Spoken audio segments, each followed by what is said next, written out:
Welcome to the Wayfinder podcast, a pseudoscientific, quasi-philosophical, non-expert discussion platform where we talk about metaphysics, science, nature, the nature of reality, consciousness, philosophy, shamanism, mysticism, mindfulness, and pretty much anything else we can get our hands on that we think will help people to find and maintain balance in their lives. Because we think that whenever a person finds balance in their lives, it spirals out to the rest of the world through their relationships and interactions. Eventually, hopefully, making the world a better place. I think it will. I think it's doing it. And that's what we're here to do on this show. So, I'm Adam, and we've got another special episode for you today. This is part 3 of a 4-part series with EJ from Freedom Faction, an alternative news platform with a social media foundation. And we've talked about all kinds of stuff. Go check out part 1 and part 2. They were amazing. This is also an awesome discussion for you in part 3. And today we're going to talk about all kinds of stuff. We've already gotten into mindfulness and meditation and psychedelics and mysticism and all kinds of stuff. Today we're going to talk about some declassified documents that EJ brought into the studio that talk about some secret government experiments on mystical and metaphysical methods and practices. Think Men Who Stare at Goats, if you've ever seen that movie. A lot of that stuff was actually rooted in reality and is not nearly as far-fetched or as funny as you might think. So we talk about that. We talk about the great occult magician John Dee from the 1400s, 1500s? I can't remember. Anyway, John Dee, and a really crazy story that I heard from a researcher that I like, Michael Tessarian. Pretty crazy story about John Dee. We talk about D-Wave computing, quantum computing, and all of the crazy stuff that comes along with that, dipping into other dimensions to steal the resources of large H.P. Lovecraftian entities that may or may not be okay with us dipping into their reality and stealing their resources. It's all real stuff that's really happening. We talk about artificial intelligence and Techno-Sorcery, as EJ refers to it. The idea that we are creating, or our scientists are creating, these empty robotic shells to impart some sort of consciousness into. What kind of dangers may come out of that? What's driving that? Where is it headed? And we talk about the digital age being a time where we're trying to use digitization and virtual reality to build a bridge between the physical and the metaphysical. Pretty crazy stuff. That'll make a lot more sense whenever you listen to the episode. It's amazing.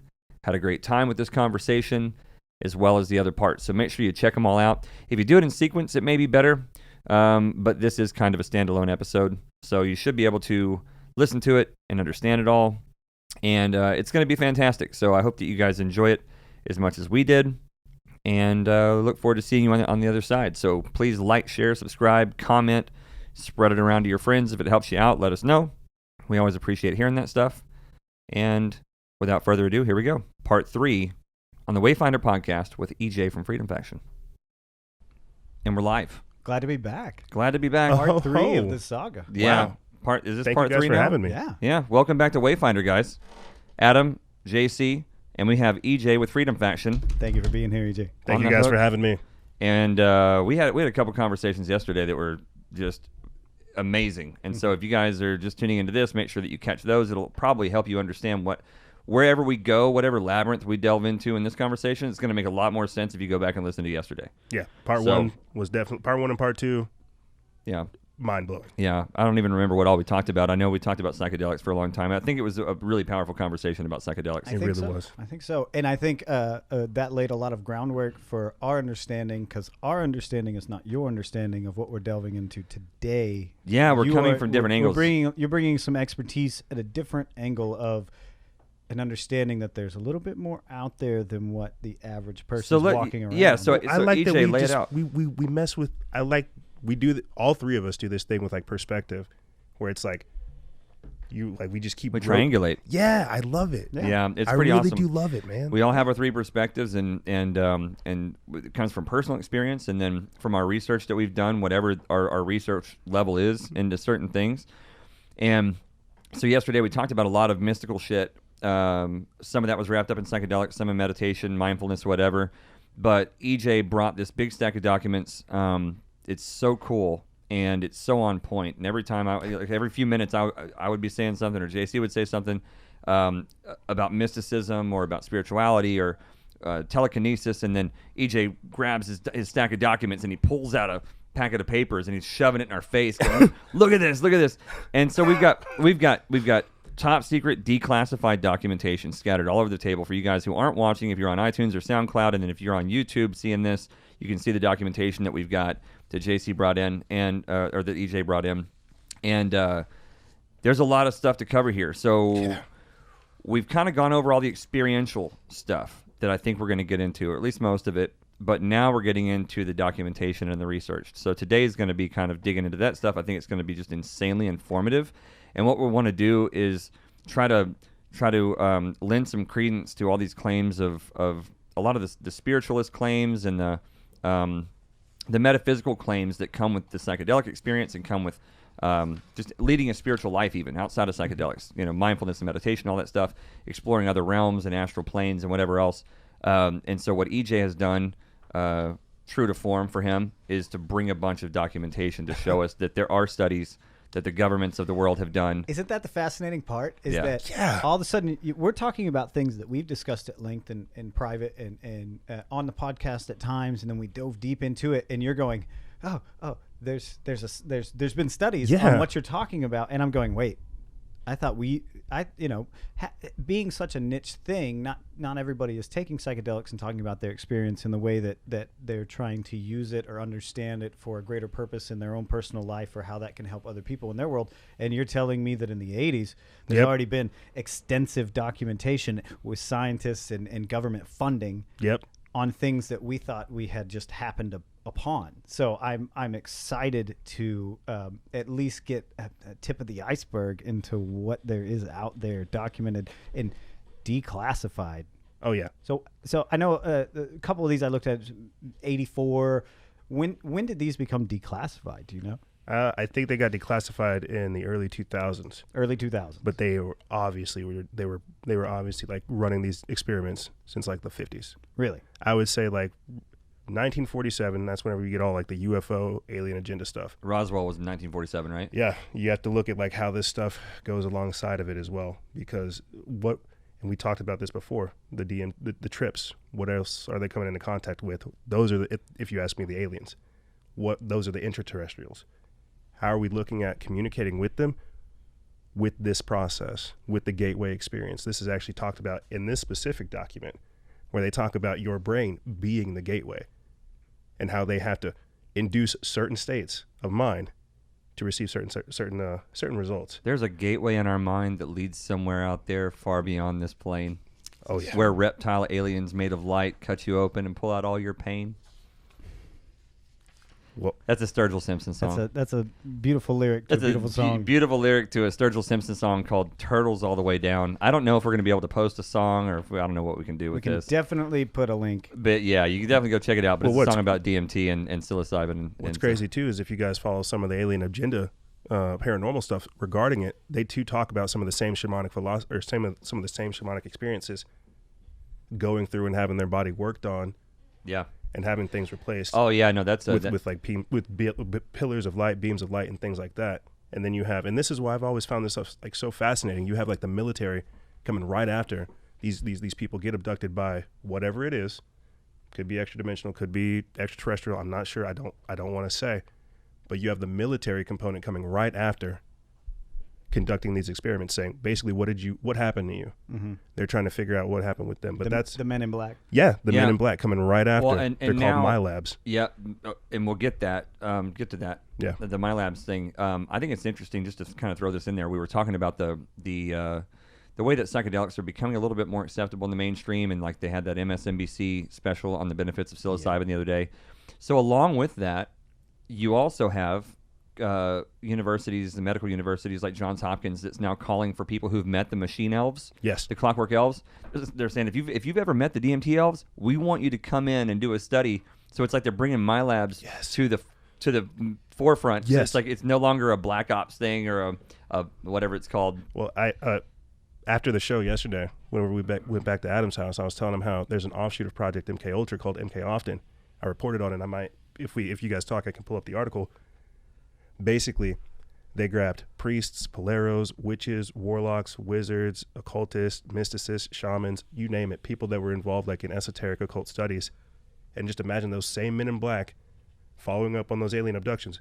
Imagine them sitting behind some clear window, some two double-sided mirror window, watching people do like rituals, watching people go through like sacrificial whatever. Imagine people practicing workings, anything. And then the government in the background just Taking documenting. notes. Just taking notes on what's happening around these people. Yeah. This was, I think it went on for, I want to say maybe 3 years, and then they shut it down. But why did they shut it down? And one of the things that you'll find if you guys go down the Project Stargate, Project Centerlane, Project Grill Flame, and Project Sunstreak, they keep shutting down these programs and then reopening them under a different name, Yeah. continuing the same research. All of the projects that I just listed there are all underneath the same umbrella category of understanding the psychokinetic potentiality of humanity. They just shut it down after reaching a certain point. Okay, it like This is going to be one of the craziest fucking podcasts ever done. This is like Alex Jones and Joe Rogan 1255 Part 2. it's like they do it at certain steps. I think Project Stargate is the most commonly known one, but what projects led up to that? How did they even understand that they had to run a project for people that had these potential abilities? They had to figure out that those people were out there. They're like government-sponsored psychics.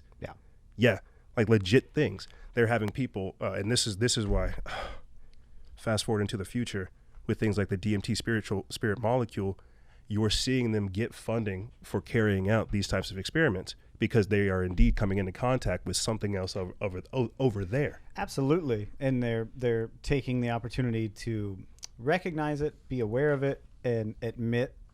And I think that's the big part. Is now we're getting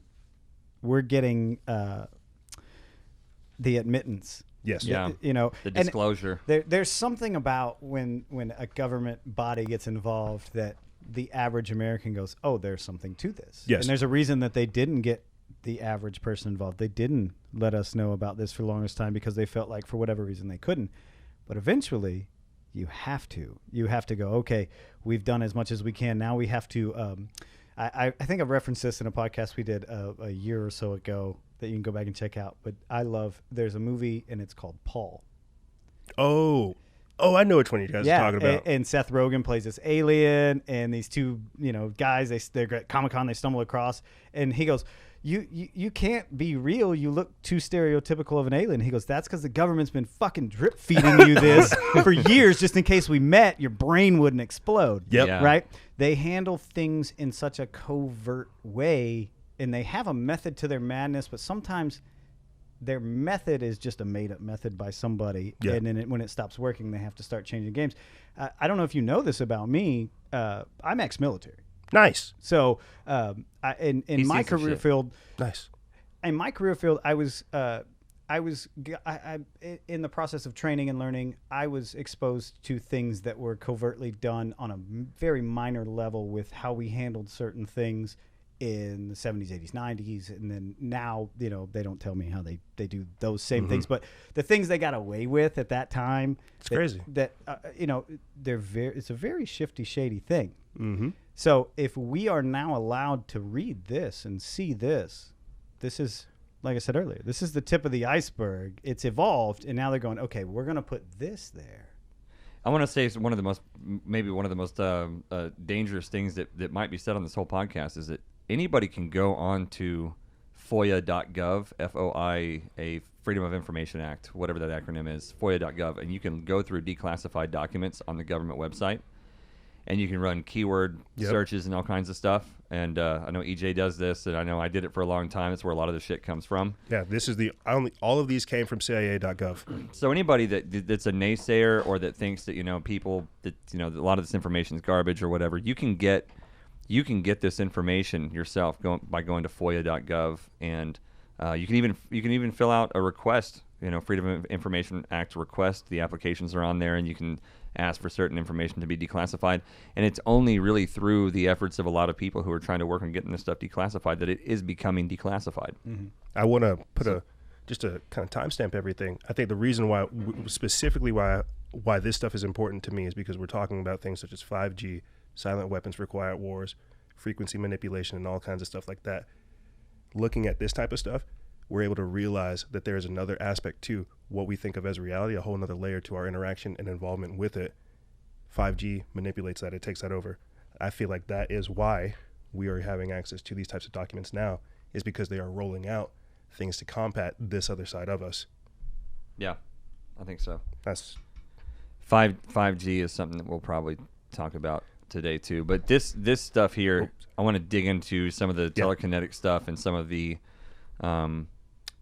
mystical and the psychic and the occultic documentation, because that's some of the stuff you got that honestly I've not seen. I mean, just any of this stuff. Right. I'm gonna read real quick about this. Read real quick from this Army document. Yeah, that's talking about Project Centerlane, and this is from Lieutenant Colonel Busby. It says, "Sir, the INSCOM Centerlane project involves the use of psychoenergetics for intelligence purposes. Psychoenergetics are the processes by which an individual may physically interact with objects, locations, organisms, or events. This includes such disciplines as psychokinesis, remote viewing, and remote communications." And what funny thing about this document, the first time I had stumbled upon it, I think was probably at least 2 or 3 years ago. I was on the air with one of my co-hosts, Lori Alexander of the Underground Resistance Network, and I was on live reading this, and I got about right here to where you can see it's blacked out. Mm-hmm. They terminated my transmission live. Really? Started it back up with Lori, started chit-chatting about random nonsense. They let me go. I started reading from this again, terminates it. We start the transmission over one more time.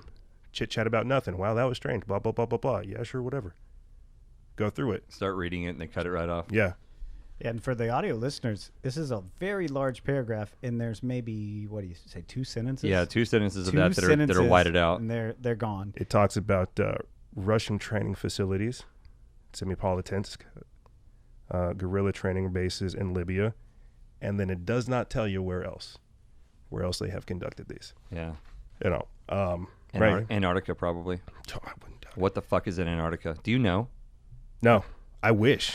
If anybody out there knows what the fuck is going on in Antarctica, we would really like to know. Yes. Metallica. We know you did a concert there. Did you see anything? Are there tall Nordic aliens there? Are there German ice bases? Why are the world's elite going there? Yeah, what are they doing down there? The Queen went there. Obama went there. How come Operation High Jump exists? I mean, there was, for you guys who don't know, General Admiral Byrd went down, Admiral Byrd. I was thinking of General Smedley Butler. Admiral Byrd went down there in the 40s, I think, right? And he took 4,000 troops and some warships and a bunch of shit to Antarctica. Yep. After World War II. Got his butt kicked. Got his butt kicked and came limping back with half the forces he left with in Antarctica. And there are rumors and stories about his diary or his journal saying that they locked him up. They put him they put him basically in an insane asylum. They said, "You're not allowed to talk to anybody." Yeah, knock that shit off. They're he did TV interviews. You're not allowed to talk about it. Now you're crazy. Yeah. Now you're crazy. Yeah. Now he's crazy. He's an admiral in the U.S. military. He's like, we need technology that's capable of going poles. We're fighting against technology that has the capability to go to each pole within minutes. In minutes, yeah. We need to figure out how to step our stuff up. Yeah. And this is Earth. Back in the 40s. Hollow Earth. Oh, dude. Well, We're not going to go there. Oh, dude, we I would prefer. To be honest, I prefer inner Earth, hollow Earth over flat Earth. Debate me. I don't like flat Earth. It's its own thing. Me and Adam spent way too much time this morning talking about it. We're not going to go there. We're not going to go there. Not interested. I thoroughly believe that there are subterranean civilizations underneath us that have been here. Well, there's that Hong Song Dun cave or whatever in Cambodia or Vietnam or whatever they found. And it's this huge, huge, beautiful underground cave. You can just Google massive cave Vietnam. I'm pretty sure it's in Vietnam. Massive underground cave. It's the world's biggest underground cave that we've found so far. which is like, not saying much. Right. And this thing has ecosystems, jungles, organisms, birds, animals that don't exist anywhere else in the world, and it's fucking massive. It's like the size of downtown Dallas. If you just picture any downtown area, any big downtown area, the tallest buildings in downtown Dallas are like 55, 60 stories. Right. This cave is 55, 60 stories tall in places. And how far down? Like how many miles down is it? Well, I don't know. I don't know how far it goes, but I know that there are parts of it that are, so like you could fit the entirety of downtown Dallas in this cave. That's crazy. So how much rock or earth is on top of that beneath the surface, I don't know. That's crazy. But there are animals and ecosystems and rivers and lakes, and there's all kinds of shit down there.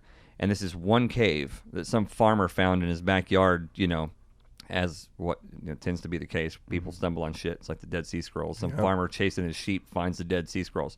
So that's one cave we know about. Mm-hmm. And it's just one. You know what I mean? So when the Ent people, the Native Americans have the Ent people of their mythology who took them underground during one of the last great deluges. Yeah.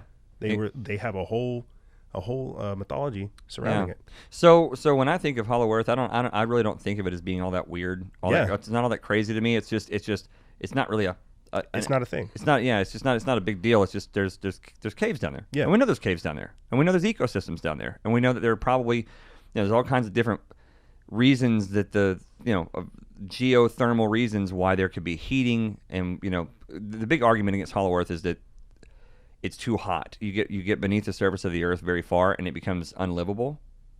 And that to me is a pretty shallow argument scientifically. Yeah, I feel like there's a lot of ways that life would find a way. There's a lot of ways that the underground water and other shit could cool things down. In my view, at fear of sounding stupid, so like deepest parts of the ocean, is the water hot down there? Well, there you go. There you go. Yeah, the bottom of the Mariana Devil's Trench. JC. Yeah, there you go. I mean, that's it. The bottom of the Mariana Trench is 35,000 feet deep. It ain't hot. I was about to say, is it boiling no. water? Is that why we can't get there? Because it's boiling? Common sense bomb. But see, that's where it is. That's the perception. Yeah. Versus where we're actually like asking the questions, like, does that make sense, or is that just what they're telling us? Mm-hmm. But to kind of pivot real quick, I'm glad we touched on that because inner Earth, Hollow Earth stuff. I find it very, very fascinating. To pivot back into things like psychokinetics, the energy, whether or not there's like entities underneath us living. We don't know. I hope so, but I hope they don't come up underground. What I'm trying to say is, I look into a lot of strange stuff, and there's something else to humanity. And there's a reason why they have to keep humanity in check. There's a divinity within us. Yeah. That it's hard to control if we're aware of it. Yes. It's easy to control us if we're not aware of it. Yes. If we're not aware of our own potential. Yes. So dig into some of these documents. Show me what we've got. Right now, it says our mission is as depicted on the chart. Conduct intelligence collection and counterintelligence operations utilizing all psychoenergetic processes available. Train selected personnel in state of the art, meaning this is a ongoing thing that they're constantly trying to invent new protocols. Yeah, this is the latest and greatest of what we've got. This is what we're able to see right now. State of the art psychoenergetic intelligence collection and counterintelligence techniques. Expand operational capabilities and training beyond the confines of information collection into the fields of psychoenergetic communication and psychokinesis. So basically they're trying to see how can we basically affect things out there while the person's here. You'll hear there are reports that people that do astral projection are able to go back in certain time events. One of the things that we had talked about yesterday in the previous segments were things like the shamanic fluid, that psychic fluid, whatever that residue is that you guys emit whenever you're going into these trips. There's something else, that other component that interfaces with the earth that allows people to basically go back to these psychic time periods. That's why you have psychic detectives. That's why you have these people that do the remote viewing, astral projection. The men who stare at goats. That's what this was. Yeah. So if you guys, that's what this was. You ever seen the movie The Men Who Stare at Goats? That's a lot of what we're referring to is the documentation that proves that those, although that was kind of a funny movie and it was kind of tongue in cheek, it does actually point back to a lot of actual government work. Yes. It's well enough documented that we have the shit scattered across our desk right now. Yeah. In the early, reading from this document, again, it says, in the early 1970s, serious consideration for psychoenergetics, primarily in the form of remote viewing, as an intelligence gathering tool received great impetus from what can only be described as astounding success in remote viewing, research by 2 laser physicists at the Stanford Research Institute International. That's no bullshit. And then, if you go over here, I think this is the one where it's like... What is the name of that? What is the name of that paper you're looking at? This one is the Intelligencer, the Journal of U.S. Intelligence Studies, Volume 12, Number 1, from the summer of 2001. You could have got it for $12.50 back in the day. There you go. From historic past to high-tech horizons, spies, moles, mass int, and biometrics in Stargate remote viewing. So like I said, Project Stargate is probably one of the most defined or profound things that's out there regarding this type of information. Well known in this. Yeah, well known. And basically what this goes over is, what's his name? It's right here. No, it's not Dr. Putoff. It's crazy how fast your brain wakes up. I got video of EJ laying his head on the desk right before we started, and you flip a switch and he turns it on. Yep. Right here. I'll just kind of fast forward into it. CIA initiated remote viewing at Stanford Research Institute. And I would advise you guys to all go get this. Or I'll leave this here with you guys so you can just show it with people. But leave it with me. It says, thus, although through the years column by Jack Anderson and others had claimed leaks of psychic spy programs with such exotic names such as Grillflame, Centerlane, Sunstreak, and Stargate, the CIA's release of the SRI reports constitute the first documented public admission of significant intelligence community involvement in the psi area. And they say psi, PSI. Yeah. So basically what we're seeing... Psychedelic. Yeah. I was gonna have you do your best job, if you don't mind, for anybody who's listening who didn't come here specifically to this conversation, and me being a novice as well. Remote viewing. Imagine. Explain it. I'm gonna go pee. Imagine being able to. We talked a lot about yesterday. We talked a lot about meditation, prayer, these other worldly abilities that we have that are innately within us. Imagine being able to meditate, and then put yourself in, say, Canada or Japan, and then being able to see everything that's happening real time, but you're physically here. You've literally just projected your mind and your consciousness, because it's not local, somewhere else. And in live time, you are able to report back this information. Whenever they were doing these things, they initially had created this program to spy on people, I think in Iran. Is that Iran or Libya? And the idea was to gather intelligence so that they could do strikes, so they could kill people. That's what they did it for. So, and that's some of the reasons as to why some of it got shut down, is because people found out that these targets, these coordinates that they're given, these are actually families. These are people. And to touch back on the remote viewing, that's kind of how it was. These people weren't told what they were doing. They were basically given coordinates, latitude, longitude, saying, what's going on here? And then somebody goes into this trance, projects themselves there.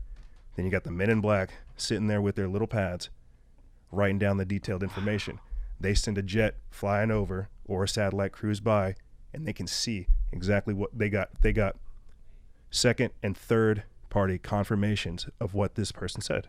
So they can confirm that it wasn't that person wasn't just being yes, extremely descriptive and elaborate, yes, based off of a narrative that they've created. Yes, it's like what we were saying yesterday, how you can't explain things you've never seen.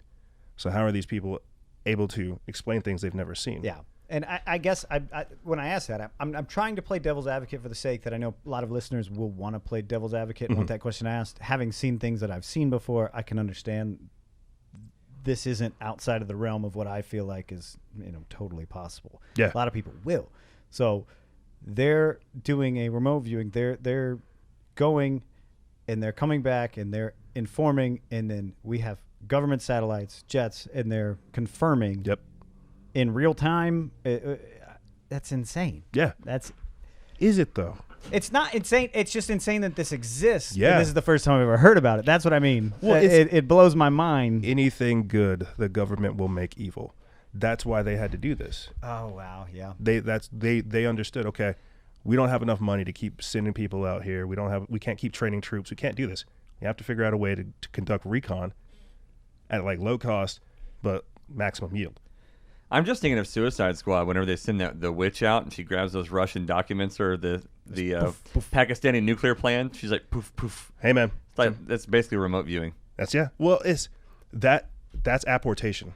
Apportation is where you're able to like make other items appear. Oh, I didn't know it was a real thing. I look into I a just lot made of it strange basically stuff. kind of the same thing. Like another thing I look into because we did delve into the occult is things like Thuggeria, being able to imbue divinity into items. You know, you always ask yourself, why is that statue looking at me? Yeah. Well, is it a statue? Is there is that statue literally just the anchor for something else? Yeah. Does it have some sort of little porthole of consciousness that things are peeking through? Or And there are people that practice this. yeah, That practice the imbuing of either entities, energies, or divinity into things. Wow. Yeah. I love you so much. I love you too, Adam. So remote viewing, did you get a good explanation on that while I was in the bathroom? Yes. Because I've tried to explain that to people and I can't. Yeah. I get it to some extent, but Yep. like I've never seen someone practice it, so I really don't know how it works. Well, it's similar to astral projection, and the Defense Intelligence Agency. They've practiced it. They've done it. It's definitely doable. People are able to put themselves out of their bodies. I don't know how though. I got a buddy that can do it. I believe he can do it. Yeah. On Instagram, if you guys want to follow Plasmaborn369, he's a serious astral projector guy, and he's linked into some crazy shit. He's a good guy, very good guy, good-hearted light worker kind of guy. And see, that's the same. Like whenever we were talking yesterday, right, about the toilet analogy, having to use the bathroom, and then like realizing there's different layers of reality that you have to get back to just to get down to your body. Mm-hmm. Do that backwards. Get your body out of those different layers and realize that there's all those different. You see, and so these people are able to access that, put themselves there, and still have that same level of consciousness. Yeah, I have to go to the bathroom, but I'm over here now. See, and what's interesting to me is like, you know, what we're talking about is yesterday you used the example of, or somebody brought it up, JC, whatever, of when you're asleep and you're dreaming, and you're in this like dark room and there's a toilet there, and you're like, ooh, I'm gonna go pee. You start walking toward the toilet, and you're like, wait.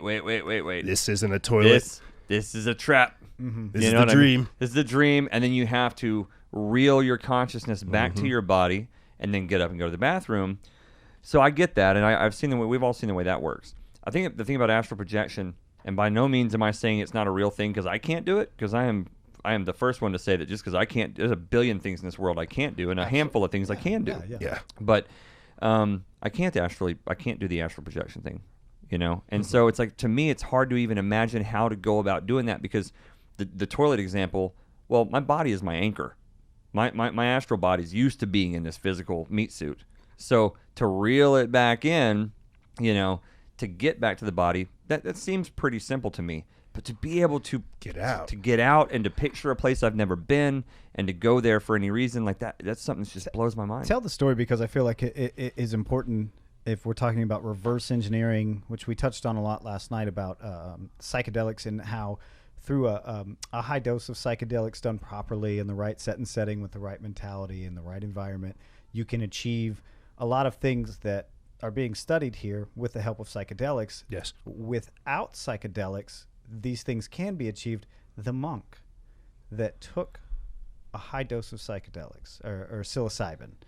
Do you remember that story? Which one? Were you telling me? It just he took LSD, I think. Was it LSD? Yeah, the one who claimed, the one who said he had no reaction. No to reaction. It. He took a high dose of LSD and said that he felt, you know, and they looked at him and talked to him, and he's like, I don't feel anything.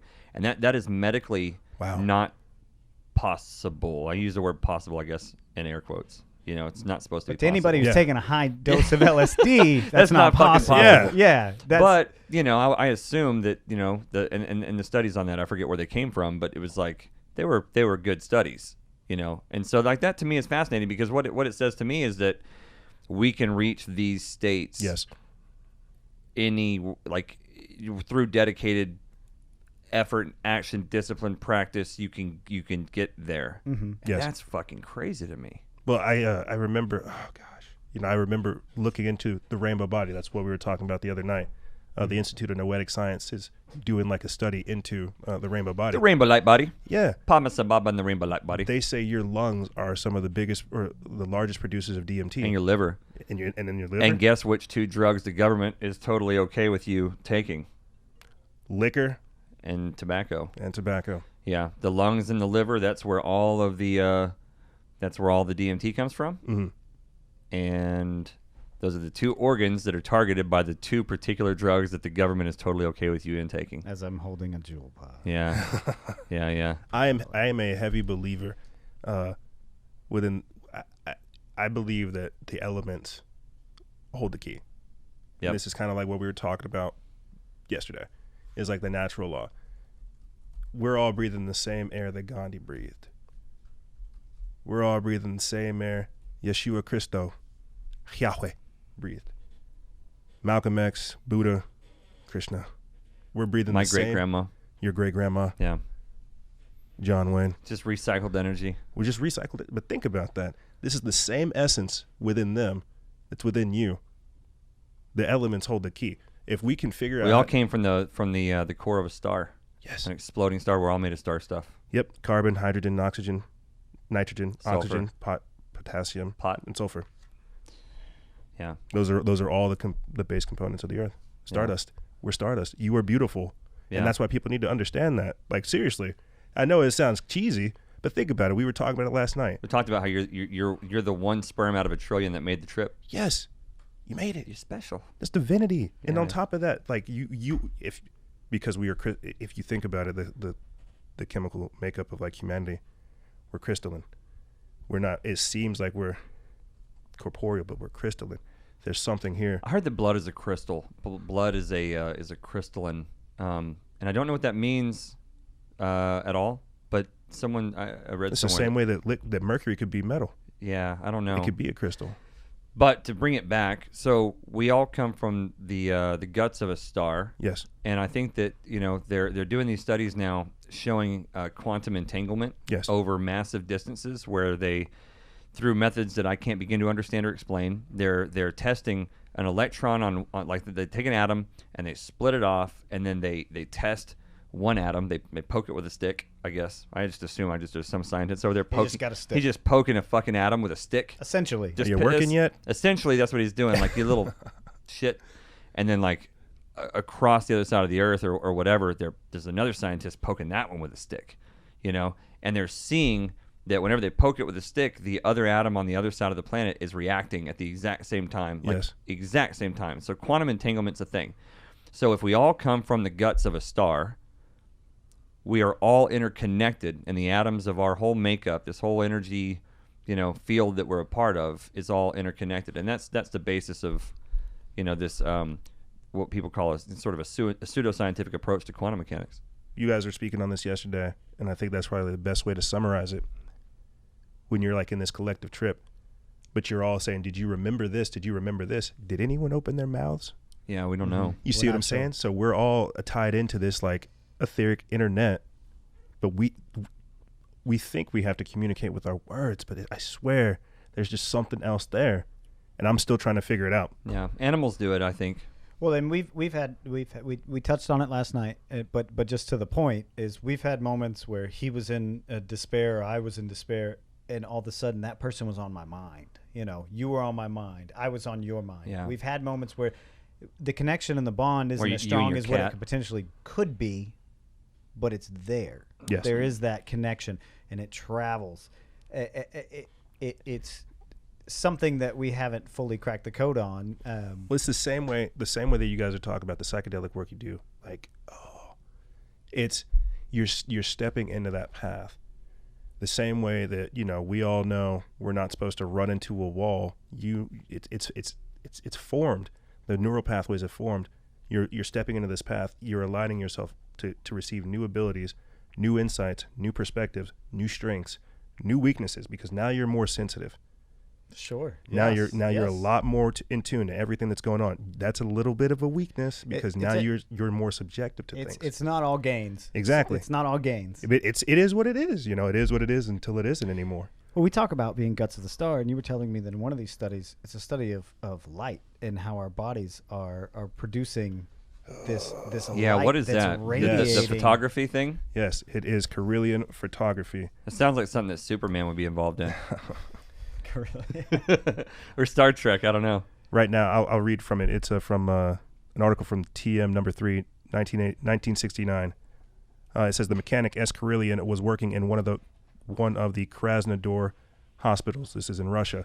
One evening, Still sounds like Star Trek to me. It's actually Star Wars Kirlian. Okay, fair enough. Krasnodar. One evening, he was servicing a high-frequency current generator and noticed that the discharge between him and his palm, between his palm and the direct and the generator electrode, was not all the same as that between his forearm and as the same device. Was this accidental? It would be well to register, for example, photographed this strange phenomena. Goes on, blah, blah, blah, blah, blah. Let me get to the juicy goods. Talks about how he started conducting experiments over the biological object, i.e. his hand and his body. I'm picturing Lieutenant Worf doing all these experiments, by the way. These Kirlian photography things. I just assume that it's a Klingon scientist. We talk doing about the work. light and forearms and hands. It just makes me. You gotta catch Captain Marvel. Yeah. Oh, man. Or Dr. Manhattan. I wish I had time to read all this to you guys, but it says, but photographing in a field of RF currents immediately revealed the physiological, quote, maladjustments that were hidden from the eyes. See the photograph attached. In the same way, it is possible to register the early stages of pathological processes in apples, tobaccos, and grapes, and not only in plants. They're able to document these types of things as well. They call it electrical photographs of sick human organs. And this is what I was telling you before, where they're able to take this type of some kind of photograph to where they're able to see how organs or different parts of your body emit light, and essentially, this is where we get the what's it called, where they put needles in you. Acupuncture. This is where we get acupuncture from, to release the pressure of the stress of the organs so that things can flow naturally. Because there are electrical currents that flow through our body along these meridians. Yes, and if you guys go, if we had time and downloaded this, and you guys read it, it tells you that. It goes into super depth about that. Like it turned out that Kurvatov had discovered himself to be in the capacity of a healer. He heals by the old benevolent method of laying on hands.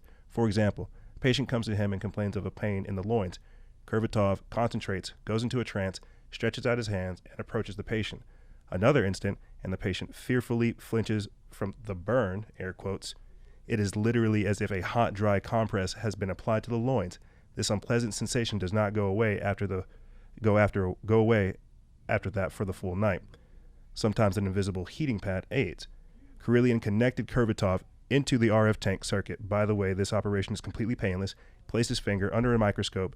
The guest looked into the eyepiece and was shaken. From the pores and channels of his skin, protuberances were fiercely billowing. Whole schools of amoeba were creeping from place to place, first merging together into one blazing bonfire and then splitting up into pieces. Kurvatov carefully took his finger out and looked at it. Nothing.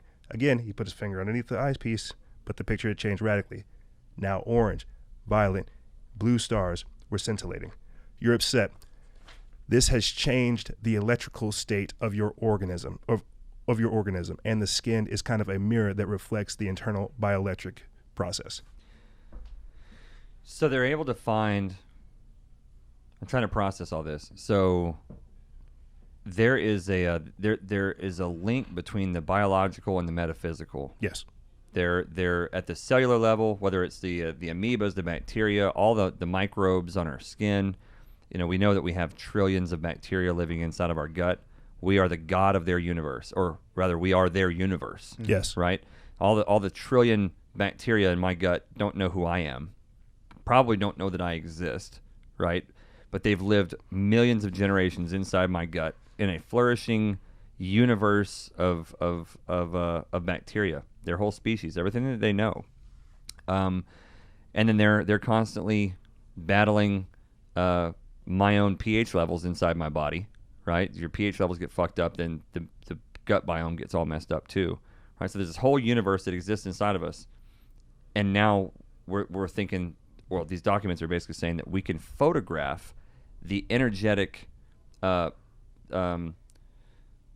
guess the energetic correlation of whatever's happening Yes. in that biology. Yes. Right? You got a sick spleen. well, it's not just the biology. It's not just the cells that make up your spleen.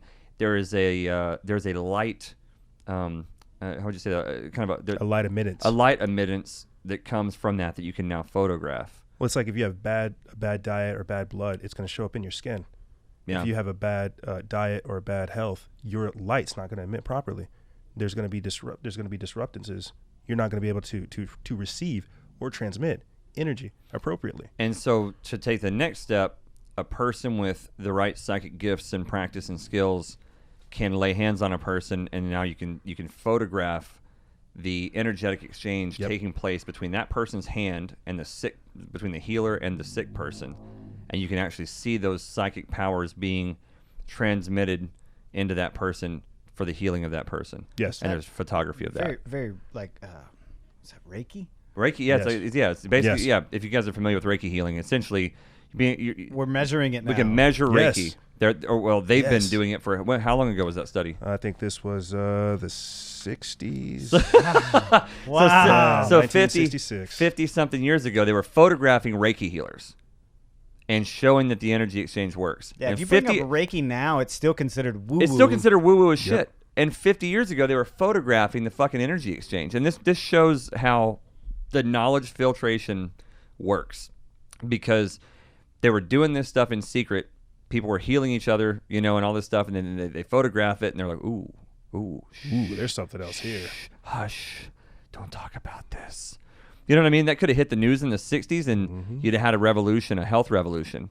But 50 years later, you're still a fucking weirdo for going to Reiki healing. I just imagine one guy that's in charge of this whole program. Lieutenant Worf. He's going, look, we figured it out. Modern medicine, that's not it. It ain't working. We have a better way, and it doesn't involve any sort of doctors. It doesn't involve any sort of pharmaceuticals.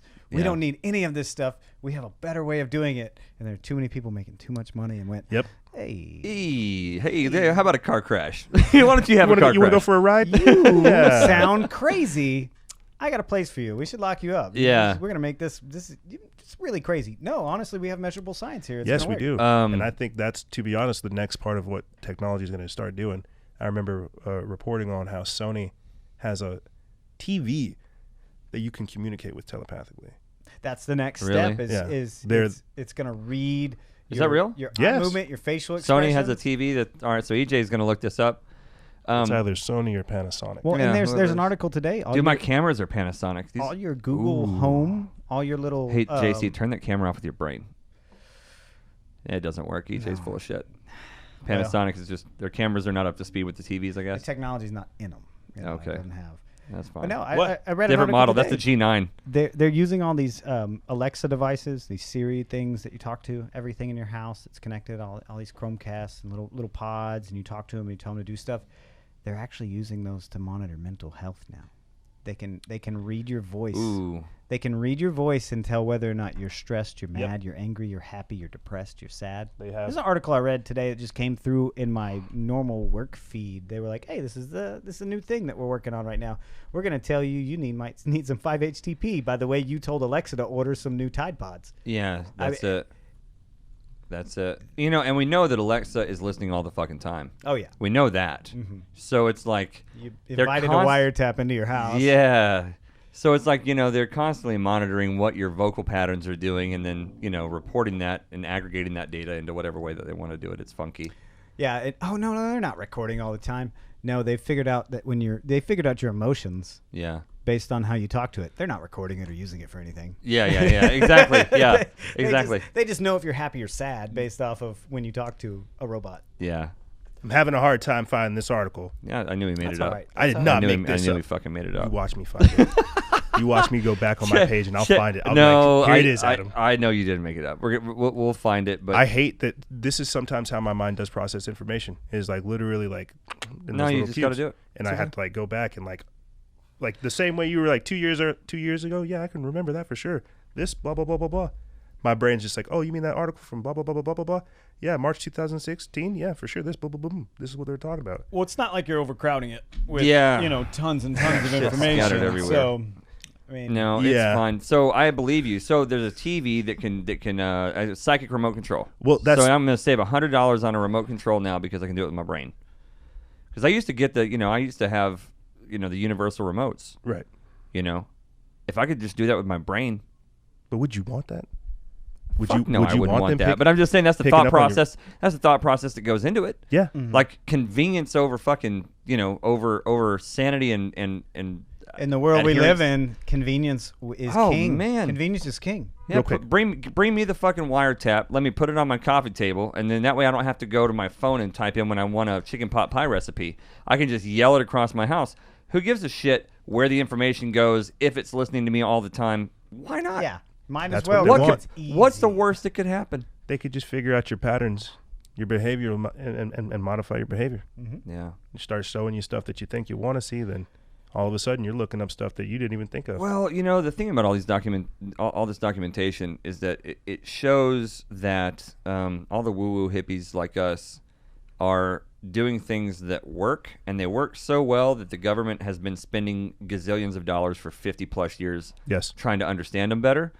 And when they're bringing in, gurus and kahunas and roshis and, shamans and wizards and all this shit from all over the world, all these different cultures and stuff like that, and they're bringing these guys in to study the mystical experience. And this is where we segue into the truly freakishly fucking weird. Let's do it. Real All quick. right. Can I Go, do your thing. Keep going, put man. a tail in? I want to put a tail in on this. Just You don't so have to people put a can- tail end on it. We still got meat left. Go. Weeks of strange experiments began in which both the magician and the experimentalist himself were the subjects. Kurvatov put his hand quite close to Kirlian's head and literally poured hot lead over him. However, he didn't say anything and didn't look into his eyes. This means there cannot even be any talk of hypnosis. The heavy sensation did not leave Kirlian all night, and it was as if his head was on fire. He was trying to think of where the energy had come from. After all, Kurvatov was not some kind of living generator, and even the guest himself acknowledged that while giving off energy, he did not feel fatigued. The next day, Kirlian photographed fingers, his own and that of the magician, in the high-frequency field. One could clearly see how the luminescence bent around the biological object separately.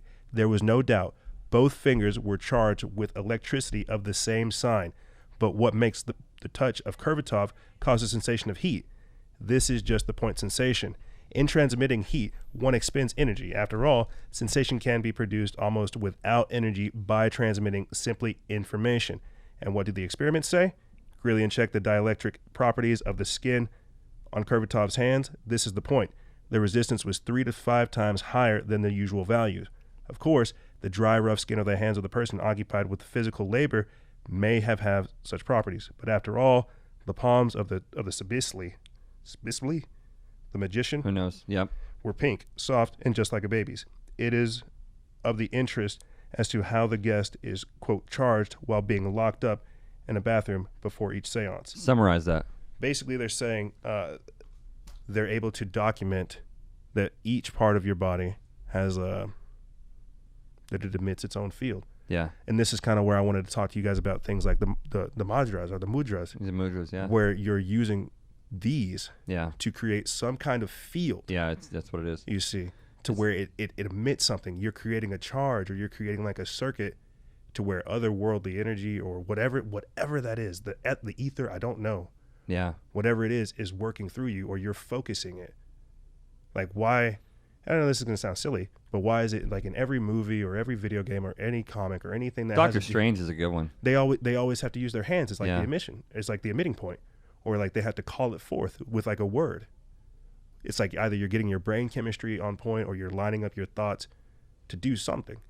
So what is it that you're doing? Well, we know that acupuncture works. Oh yeah, Like, there's just not a conversation worth having. Yeah. you feel in it the work. opposition. It makes a huge difference. People, and you can see. I mean, muscle spasms that people have suffered from years or months or whatever. You stick a few needles into some meridians in their body, Yep. and you just see a muscle spasm just fucking blow out and just relax Yep. all of a sudden. So that it works because we're electric beings. Yes. We're electrically conductive, and pH. A lot of people don't realize this, but we talk about pH balance. pH balance. If you look into the work, what changed my perspective. One of the many milestones in my life that changed the way that I perceive reality and I think about everything is the work of Dr. Jerry Tennant. I think it's Tenant. I can't remember. Heard him on Coast to Coast AM when I was like 18, 19 years old. 15 years ago, and he's actually here from Dallas. He's from Fort Worth. Nice. And I'll kind of leave out his backstory because it's just long. But the point is, he wrote a book called Healing is Voltage, and he talks about pH. And he's the one that opened my eyes to the reality that pH, potential hydrogen, we think of in terms of acidity and alkalinity, which is biochemical, right? When you think of acidity or alkalinity, it's biological or chemical, right? Mm-hmm. But potential hydrogen is actually, you can take a pH level, and that is there's a direct conversion method to turn that into voltage. pH is a measure of voltage. 7.3 on the pH scale is negative 25 millivolts. And it's a static scale conversion across the entire pH scale. It's a measure of electrical voltage and conductivity, period. And all of a sudden you realize, we all know, if you have any sense, you've done any research, you know that pH is a big thing. It's important, right? You don't want to be massively acidic or massively alkaline in your body. Right. And as soon as you realize that pH converts to voltage the same way inches convert to feet. It's that static. It's that simple. Then you realize we are electric as fuck. Yes. And water, hydration, water's conductor. It's a conductor. Yeah. And whenever you're dehydrated, right, then your acidity goes up. And guess what it means when your acidity goes up? It means that your voltage is going down. Your electrical conductivity is going down. Wow. And Dr. Tennant started doing studies with these little voltimeters, these microvoltimeters, and putting them on different parts of people's bodies whenever they would have ailments. And he found that there was always 100% of the time, there is an electrical malfunction around the illnesses in a person's body. And that goes right back to these pictures of a spleen that's damaged or that's not working right. You take pictures of the light that's being emitted from that organ, and it's not right. Mm-hmm. The light is not right. We can't see it visually, but it's silly to me to think that certain Roshis and healers and shamans and stuff can't see that. That's certainly the stories that they tell, and certainly the testimonies of the people who are doing this healing tell you they can see it. Yeah.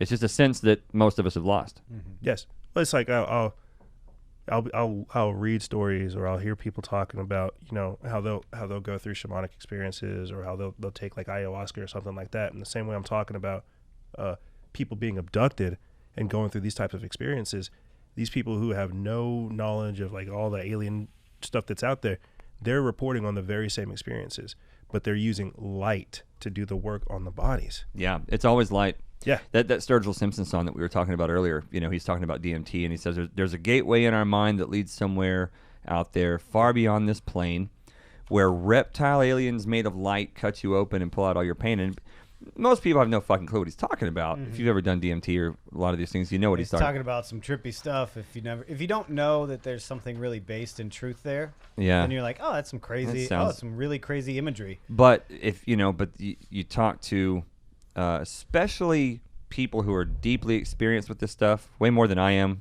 with ayahuasca and DMT, but like particularly ayahuasca shamans. Yes. Pablo Amaringo, the late great Pablo Amaringo, has written about this a lot.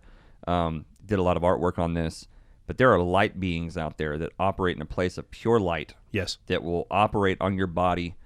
Graham Hancock's even written about this. He's had these experiences where he's been dismantled in a place made of pure light and put back together, and people have had crystals inserted into their bodies that are later found, by medical professionals and stuff. And light is a funny thing. It's a funny word. Yeah. Too.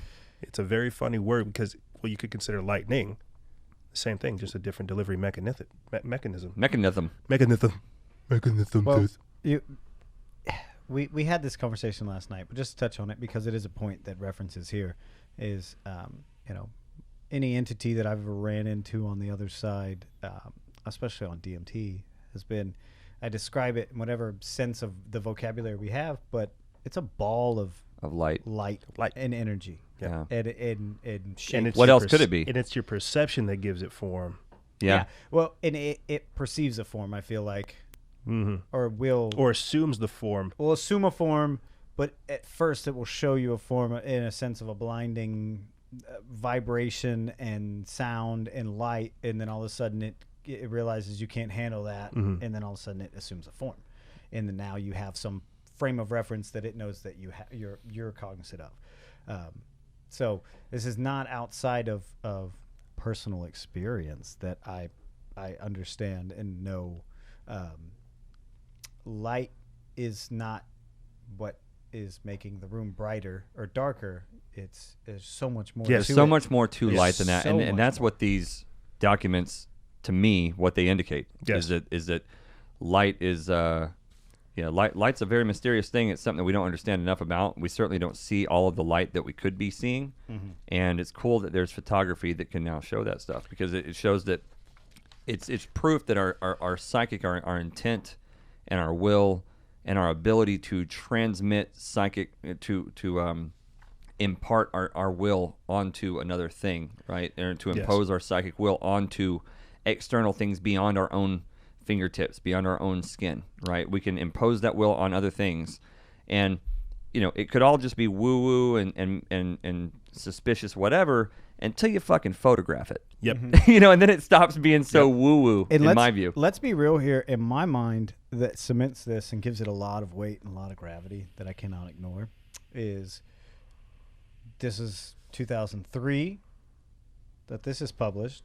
1983 is when. But it's from 1983. That's just one. And we're talking about these photographs and these things that were taking place long before the 80s. Yeah. So if we're just now privy to technology, let's talk about the technology revelations of the 1960s and what was like banging that everybody had in their household. It wasn't an iPhone, okay? Yeah. So this is what they're allowing us to. Yep. Yeah, we have understand and Tupac doing holographic concerts in 2017.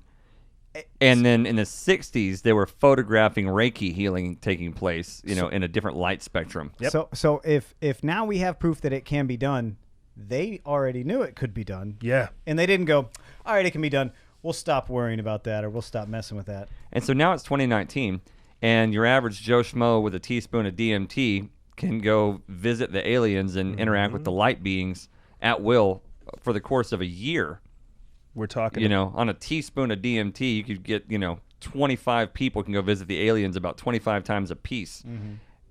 In 2019, what can they do?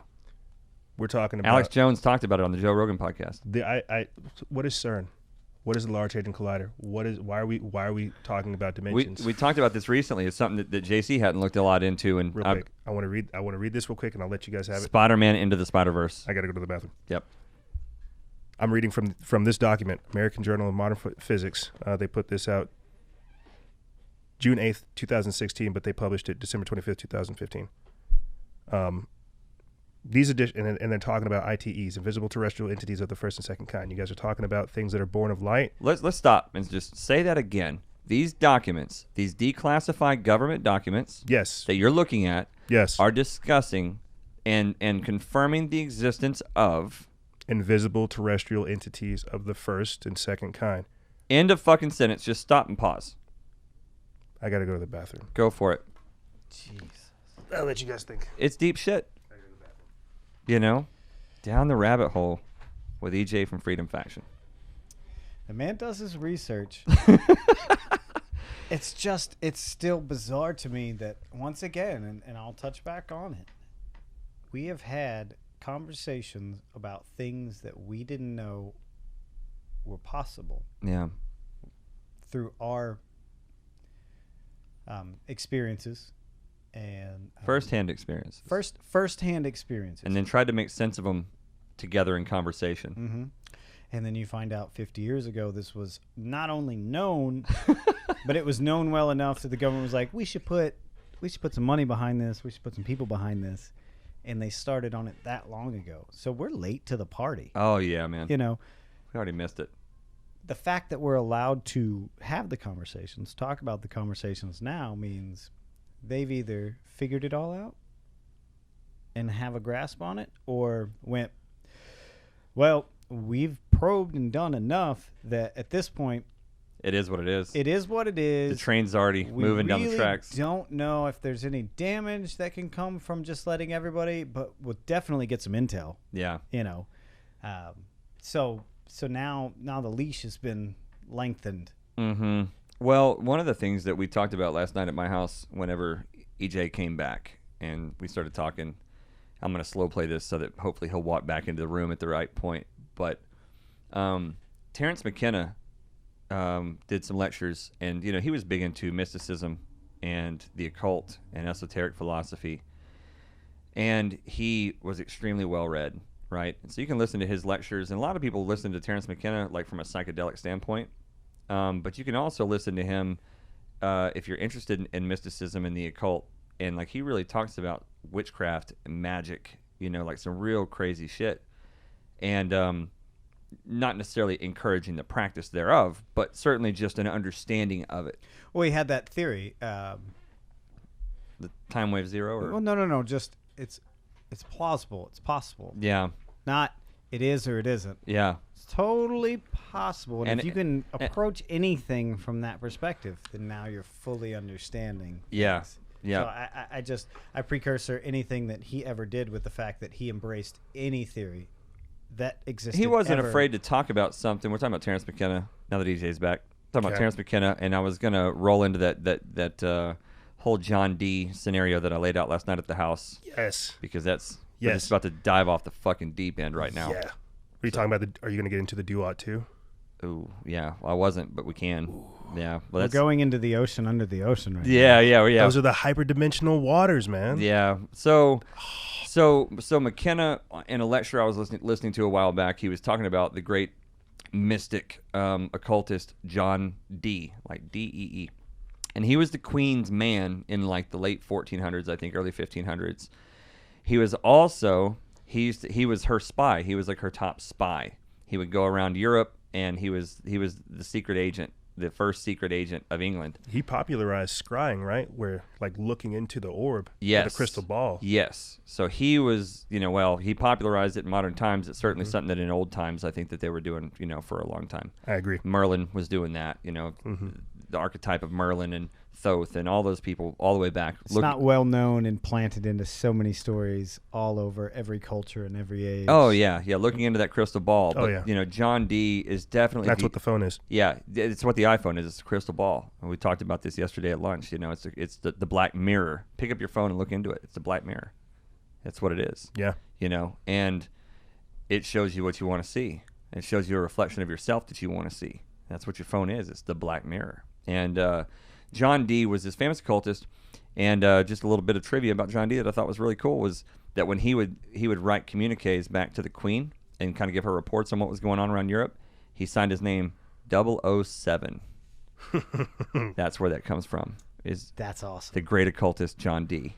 He was the founder of MI6, the British Secret Service, like our CIA.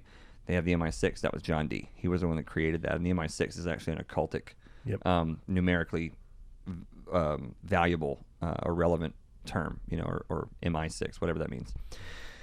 So, all right, you ready to go deep?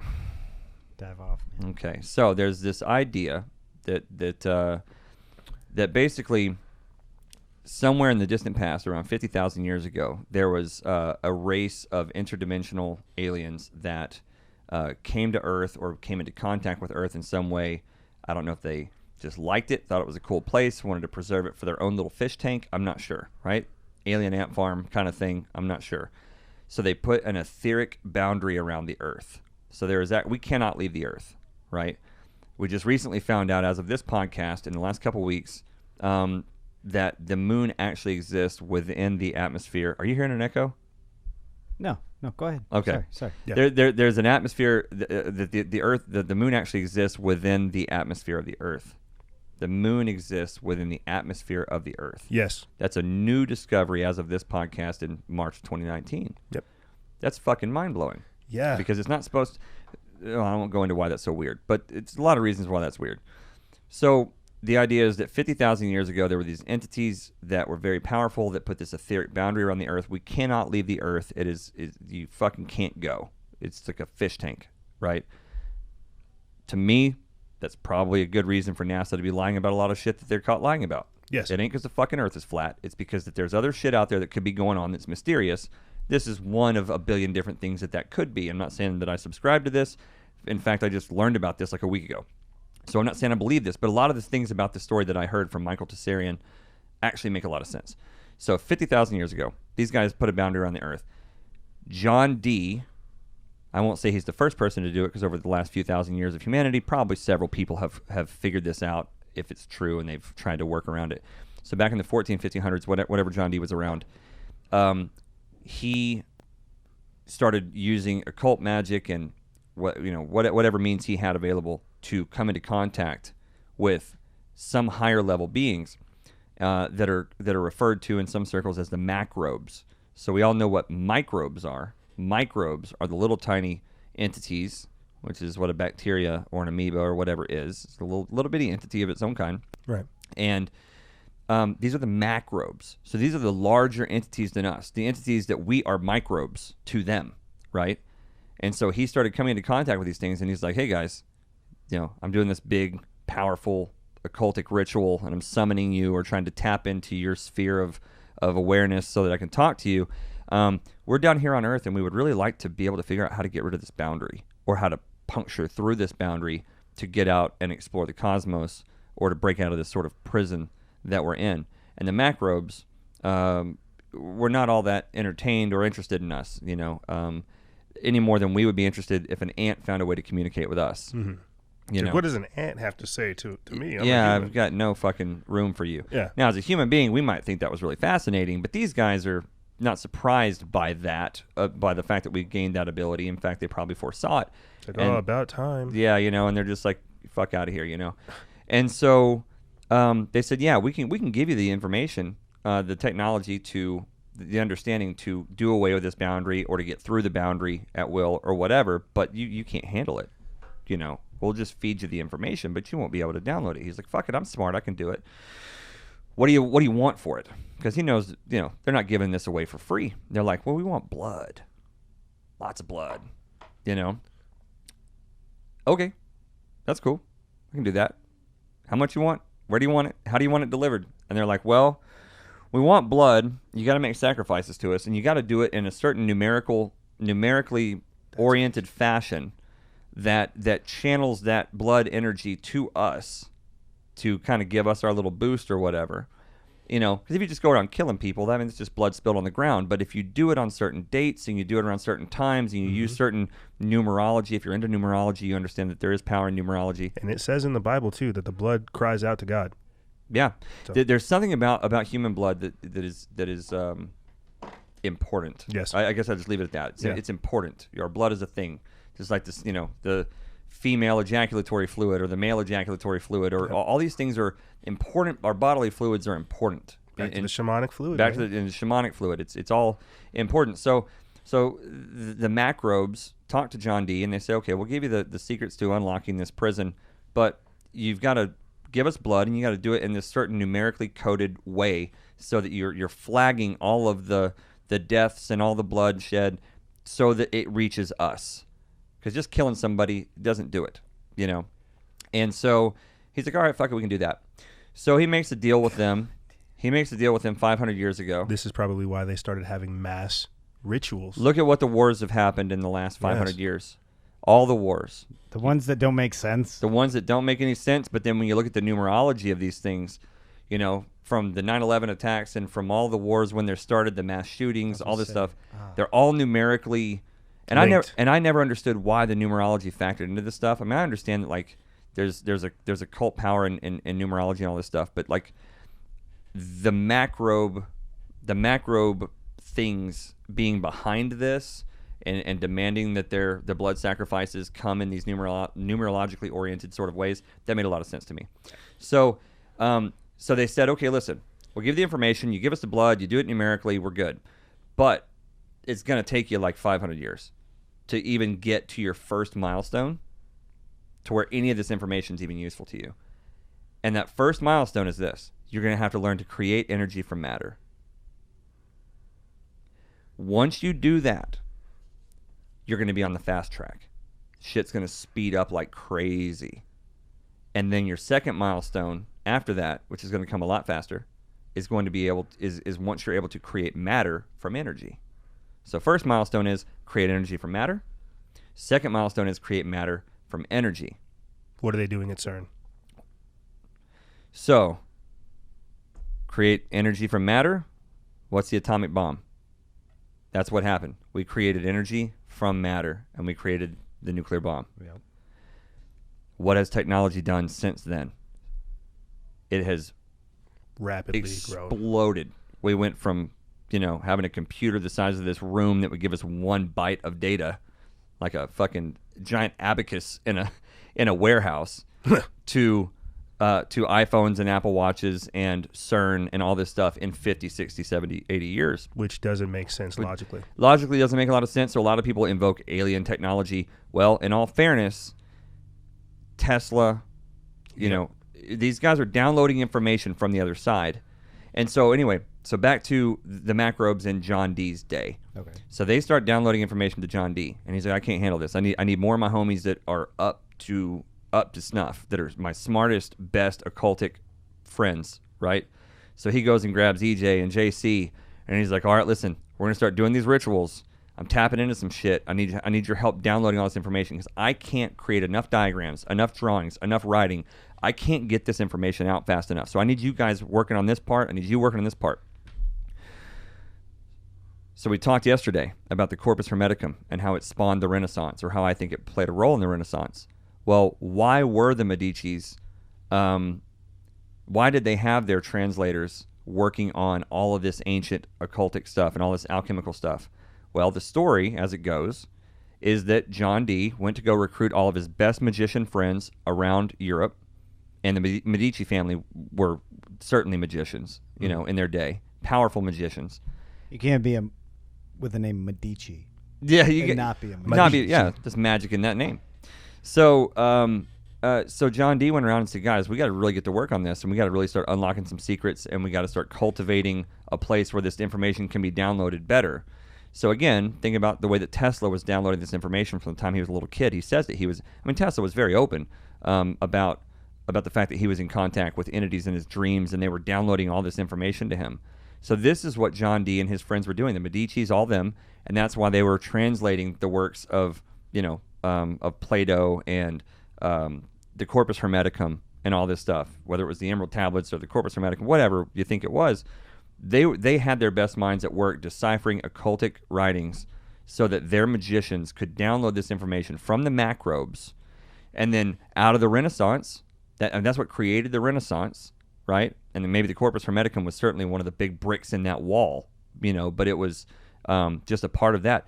And out of the Renaissance, you have, flowing out of that, the Industrial Revolution and all of this shit, because people were getting information, sharing information, downloading information, and you're riding this wave, and then all of a sudden, 400 years, 500 years later, you have the bomb, the nuclear, the whole thing that happens. And then over the next 60, 70 years, technology comes to the point of having iPhones and all that stuff.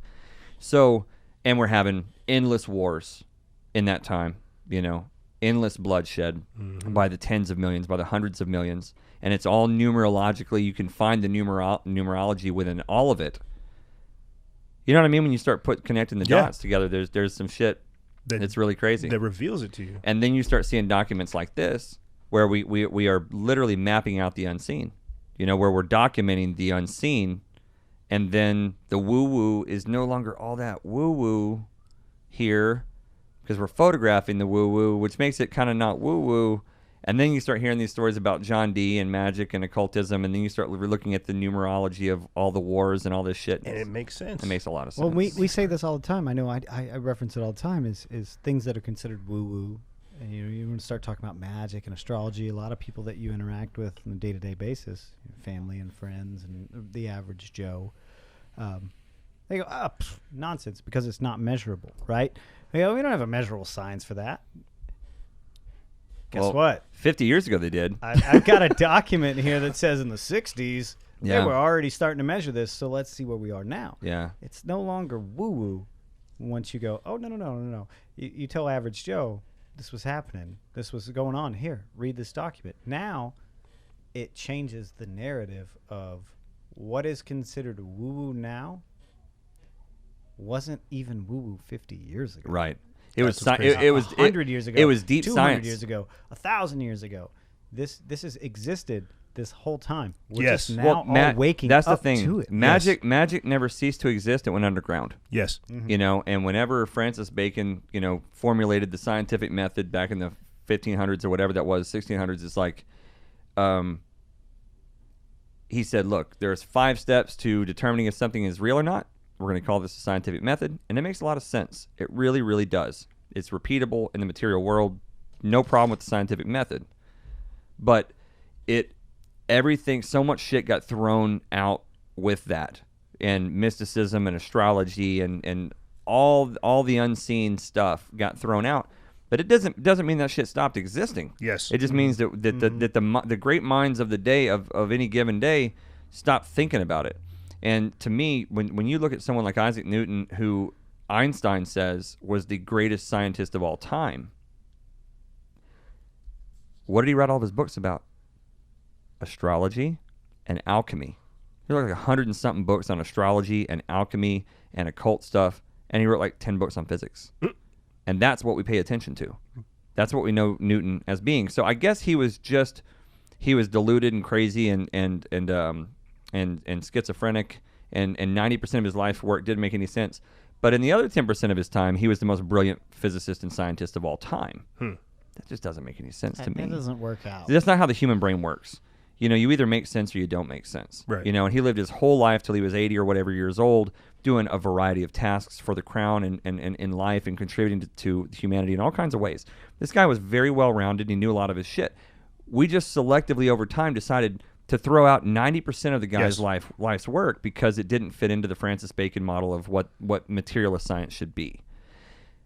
And that puts it in the hands of only the people who know about it, because it's no longer being taught. Then it becomes a cult. Yeah, but then that's literally what the definition of the word occult means. It means hidden or only available to a certain select few people. Yes. And on that note, we're going to pause for a moment and come back and check the cameras. Sound good? That's right. Peace out. Hey.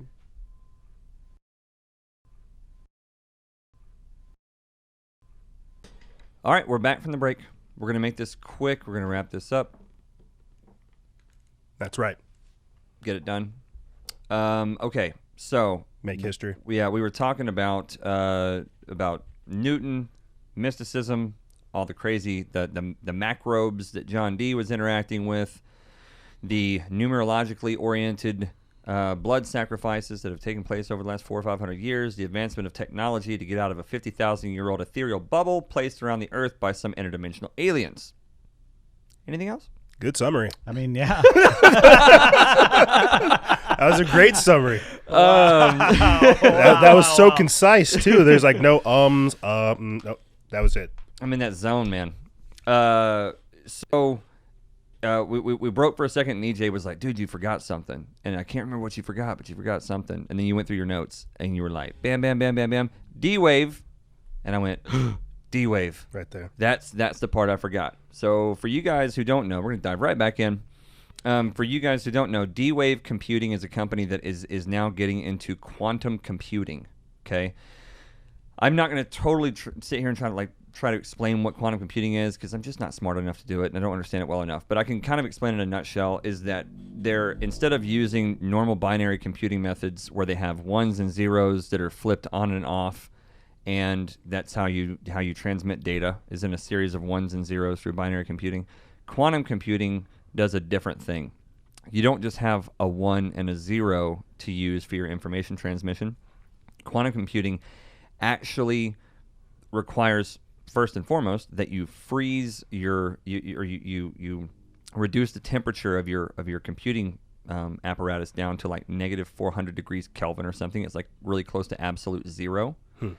And instead of just having a 1 and a 0 binary option for information transmission, they can actually dip into the like subatomic level, and you have like infinite different combinations of 1, 0, whatever. It's like we talked about yesterday, like can you picture a color you've never seen before? Well, in quantum computing, they have numbers you can't think of that are subatomic numbers, quantum numbers, pulling numbers from different places that allows them to do computing at a speed and at a level that we can't begin to fathom, right, with our monkey brain. So D-Wave Computing is the company that's doing this. So I watched this, and JC, I might have shown. I think I showed this to you and I've Josh seen on the back porch. I've seen it. And EJ, you said you hadn't seen this, or you had. Is it the TED Talk? The TED where the Talk guy's thing? Like, we're summoning the demon. Yes. So D-Wave Computing, the guy that one of the founders of it was doing like a TED Talk, I think, on it, and I think it was a TED Talk, and he's describing the way that it works for the layperson, and he's like, so basically what we're doing is we're dipping into other dimensions, and we're stealing, and he used the word stealing, which is really disconcerting to me that he even sees it that way, and that he would then just happily express it that way. He wouldn't say borrowing, or abstracting or extracting. It's Calling it like it is. Requesting. They don't know we're taking it, but we're taking we're it. fucking stealing from other dimensional entities. We're Yep. dipping into these other entities, and we're stealing resources from these other dimensions. And these entities you got to think of them in terms of a much larger dimensional entity, like an H.P. Lovecraftian. If you don't know who H.P. Lovecraft is, look into it, like Cthulhu and shit like that. We're dipping into these other dimensions, and we're stealing resources from these entities, but they're so big that they probably don't care. Literally what he fucking said. They probably don't care. You're talking about like pissing off a sperm whale when you're a barnacle, and you're like, he probably doesn't care. It's just like, what? Yeah, it's a bad idea. I don't care when an ant bites me until I notice it. It hurts. And Yeah. I have to slap it, and now there's no more ant. You Do know you what I think mean? God cared that Eve ate that apple? Yeah, you know what I mean?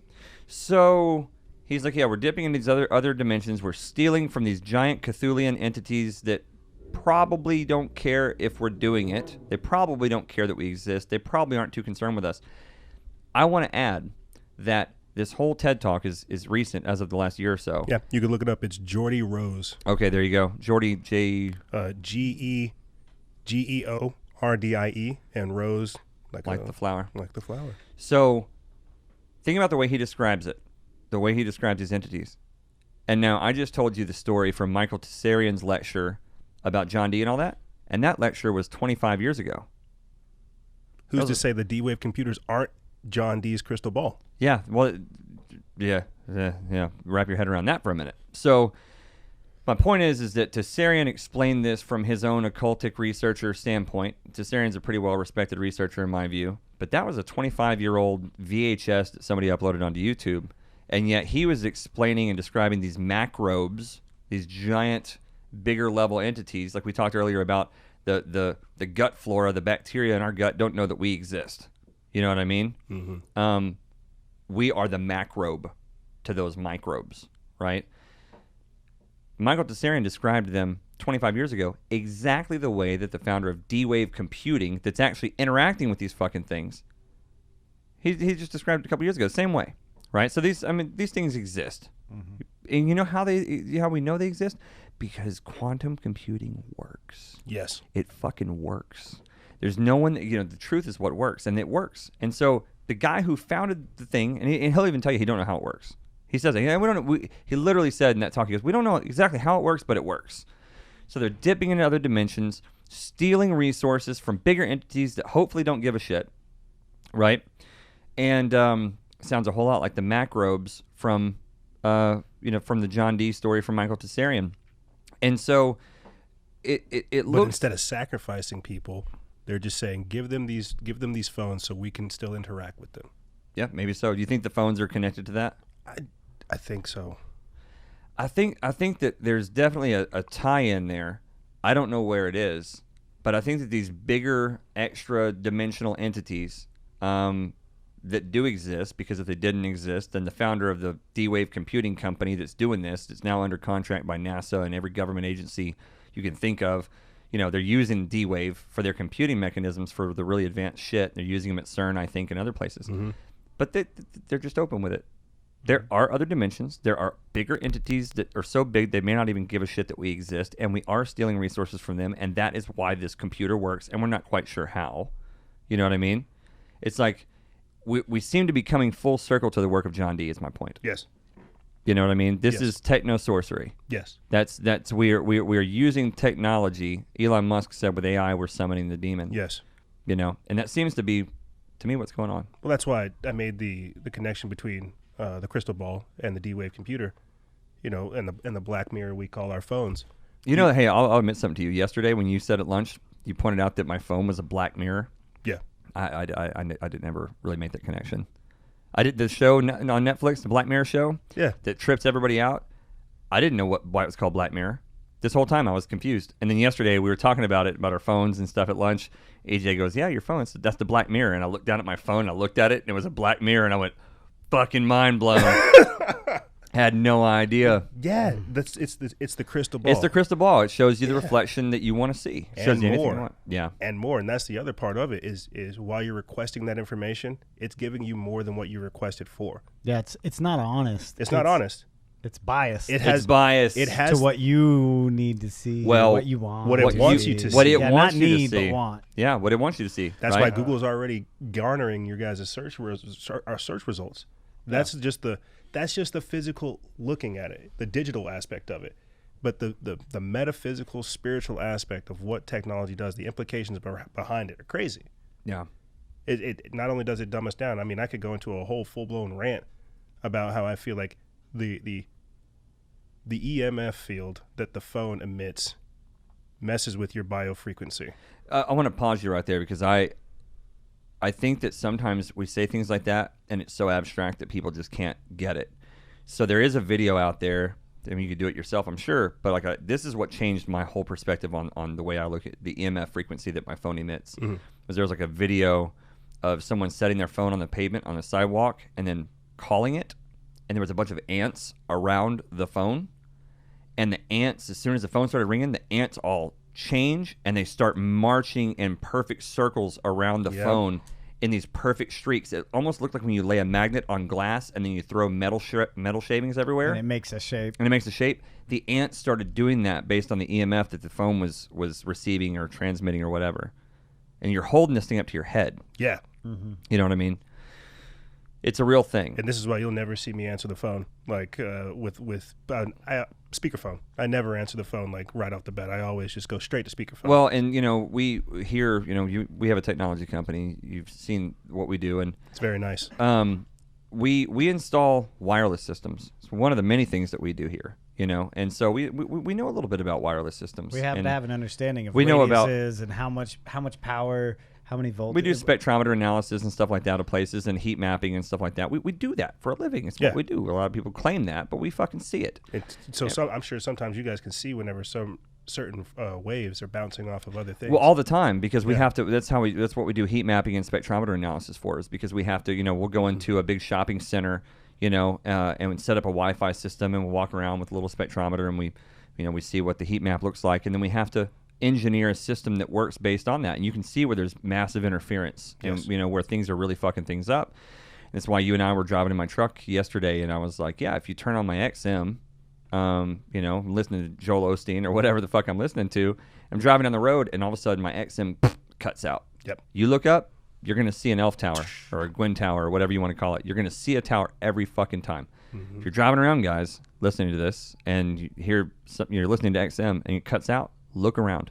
Guarantee you, 99% of the time, you're going to see a Gwyn tower and elf tower. If that thing is powerful enough, I'm just telling you, if the signal density is so powerful on that thing that it's interrupting radio. To disrupt a satellite signal coming from outer space, what's it doing to your brain? Exactly. Messing with your biofrequency. Yeah, it's messing with your biofrequency. So just like those ants marching in circles around based on the EMF, just like geese that are flying south for the winter based on the Earth's magnetic field, and all birds are moving in these sort of electromagnetic currents and stuff. Mm-hmm. We are floating in an electric sea of currents and electrical conductivity. And this is everything we've been talking about, from the pH levels to literally tapping into other parts of your body, to meditation, to Kirlian photography, electricity, light. What is it? Yeah. And how it affects us. Yeah. And these phones, these black mirrors, they love to try to hijack that. We're broadcasting a frequency. Something is interrupting it. Yeah. Going back to the John D thing. Let's do it. D-Wave computing. Let's do it. We're going to wrap this up, and then we're going to move into part 4, which is going to be fucking awesome. Part 4, I'm really excited about. We're going to close out this 4-part series with EJ from Freedom Faction. If you guys have enjoyed the first 3 parts, the 4th one's really going to be awesome. We'll get into that in a minute. But to wrap this up, artificial intelligence, Techno-Sorcery, sliding in from John D, the macrobes, and into AI as Techno-Sorcery, right? CERN, the Large Hadron Collider in Switzerland and Geneva. So with AI, what are we doing? We're creating a synthesized pseudo-human intelligence. We're creating something that has the capacity for human intelligence, right? Like the whole point of AI is we want it to pass the Turing test. Yes. We want it to be indistinguishable from a human being. So if JC is chatting with an AI, that AI is going to pass the Turing test if it's able to convince JC it's a human. That's how it passes the Turing test. So we're modeling this whole AI apparatus on human consciousness and getting it to mimic that human consciousness. Let's just assume for a minute that the soul, the human soul, is a real thing. Yes. And that AI probably doesn't have it.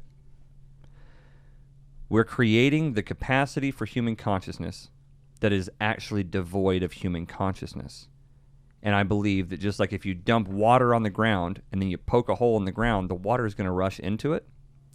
We're creating the capacity for human intelligence into an empty vessel, and that higher level intelligences or consciousness must flow into that, just like water must flow into a hole punched in the ground. Yes. It must. And the essence of magic is the direction and the flow of these energies. That's what magic is about. And so going back to the John Dee and all of his sorcerer friends, which we can safely assume that these guys didn't just die with John Dee, right? That they still exist in different societies that are at the helm with all these scientific. They practiced it and passed it on. Yeah, practiced it and passed it on throughout all these societies and stuff. Magic never dies. You said it. It doesn't. It just goes more and more occult. Yep. More and more hidden. So there are people now. What the founder of D-Wave Computing may not have any idea what magic is. He may not believe in it. May think it sounds stupid. He by his own admission doesn't know how his own invention works, right? But there are people who do. There are people who are sitting back going, "Ooh, this makes a lot of sense. We should let this guy keep doing. Let him keep doing his shit. Fund this fun. project. We should fund this fund guy. his fucking pants off. You know what? Let's just take care of this guy really, really well. Yeah, just keep the money flowing. It sounds like a good investment from a financial standpoint. And then they go home and have their fucking rituals and Put on the black robe. you put on the black robes and do the Bohemian Grove thing or the Eyes Wide Shut thing. I mean, that's what's happening here. This shit's not just Hollywood, right? And so, the guys that are behind all this stuff. What I'm saying is we're not just creating an empty vessel in AI that energy might randomly flow into or has to flow into, but the people behind it can control through magic which consciousness flows into that AI. We're creating a vessel on this planet for these macrobes or some other entity, some other higher level entity that's probably not a good one to flow into. It probably doesn't have our best interests in mind. And I just say that because why would it? You know what I mean? There's a lot of good people doing good shit on this planet, and most of them aren't trying to mimic human consciousness into an empty robotic shell. Yep. You know what I mean? Most of the good people I know are doing other shit with their lives. You know what's crazy about everything you just literally said? We were talking about imbuing divinity into statues. Into things. Yeah, you just said it. And well, you just said it. We just finished. We just said it. We just said it. We just finished the I wouldn't say the equation. There's more there, but this is still a practice that keeps coming back around, where we're building vessels, and we're trying to fill it with the spark of divinity, the spark of evil. I don't know. Or whatever it is. Whatever it is, but there's two components here. There's two things we're working with: corporeal and ethereal. Yeah. And somehow the digital is that bridge. Damn, that's a really solid way of looking at it. We're Techno-Sorcery. We're dealing the corporeal or earthly or material or whatever, and the ethereal, the spiritual, the metaphysical, and the digital, the virtual is what interfaces is the bridge between the two. Holographic matrix. I'm really gonna have to sit back on that one. Yeah, I need a shower right now. No kidding, man. Yeah, you feel dirty? Feel a little bit icky. Not dirty, but just this is heavy, and I just feel like I'm just saturated. Get in a hot tub and smoke a joint. It's like, God. So, yeah. Cheers. Cheers, man. I'll just cheers. Yeah, part 4 is going to be so dope. I can't wait. You guys are in for a big, big treat. We got good stuff planned. I forgot where I was going to go with that. But we're filling the vessel with something that's probably not a good thing, based on the people that are backing it, the people that are behind it. Yes. You know what I mean? They don't. Typically, we don't see them having our best interests in mind. That's why Elon went on Joe Rogan's podcast to tell you, like, This is the plan. Yeah. Elon Musk did that podcast with Joe Rogan, and he's like, if you watch him, he just sit there. He goes, man, I tried to tell him. I went to Congress. Talked to all the congressmen. They don't fucking care. Nobody wants to listen. You know what I mean? Tried. I'm like nervous laughing because I'm like, dude, oh my God. He really did try. And we're just like, nah, it's cool. Give me faster internet. That's it. That's it. So I want 6G. I want 6G. No. Faster. No. Go outside. Turn my brain into. I want my brains over medium. No. That's how I prefer my brains. No. This is your brain on drugs. Well, look, man, I had a fucking point that I can't remember, so I'm not even going to bother with it. We're going to wrap this up, but part 4, what we're going to talk about, in as much as I can forecast it ever, which is, only so much. We've dropped a lot of information in this part and the previous 2 parts. We've talked about psychedelics. We've talked about mindfulness. We've talked about, everything under the sun that I can think of. Everything that's been underneath the sun. Yeah, there's nothing new under the sun. Yeah. And so in part 4, we're going to wrap this up and say, what do we do about this? What do we do in our lives that can make the world a better place? What can we do in our lives that's meaningful to combat this techno-sorcery, to combat this hyper-materialist, hyper-imperialistic world around us, in a place where to look within and seek divinity and to love and understand others is treason. What do we do with this information? What can our sphere of influence be in life? What does it mean to have meaningful friendships? What does it mean to have a good relationship with yourself? What does it mean to parent your kids in a helpful way and to be a force for good in the world? Purpose-driven work. Purpose-driven work. That's what we're going to do. We'll wrap it up. So we'll see you on the other side. May the light be upon you. May peace be within you. May you be a sun on the paths of all men. On behalf of Adam and JC from the Wayfinder podcast and EJ from Freedom Faction, peace to fuck out. Love you guys. Later.